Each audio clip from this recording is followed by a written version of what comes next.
У автомобиля было выпито стекло, через которое злоумышленники проникли в авто и украли 4,5 миллиона тенге. Наличие денежной суммы при обыске видел только следователь Сабай. Также помимо денежной суммы у Маркабаева и Ермека имелись ценные дорогие вещи. Их также при производстве обыска лицезрел только следователь Исабай. Но, к сожалению, местонахождение и сохранность вещей также нам неизвестно. Данная машина принадлежит Маркабаеву Ермеку Карасаевичу, которого несправедливо задержали 2 июня 2023 года. А теперь перейдем к самому интересному факту.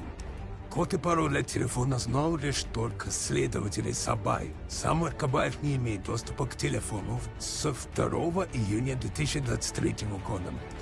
То есть после задержания у него не было доступа к телефону. Но однако с сотового телефона Маркабаева и Ермека направлялись сообщения родным и близким людям с просьбой занять денежные средства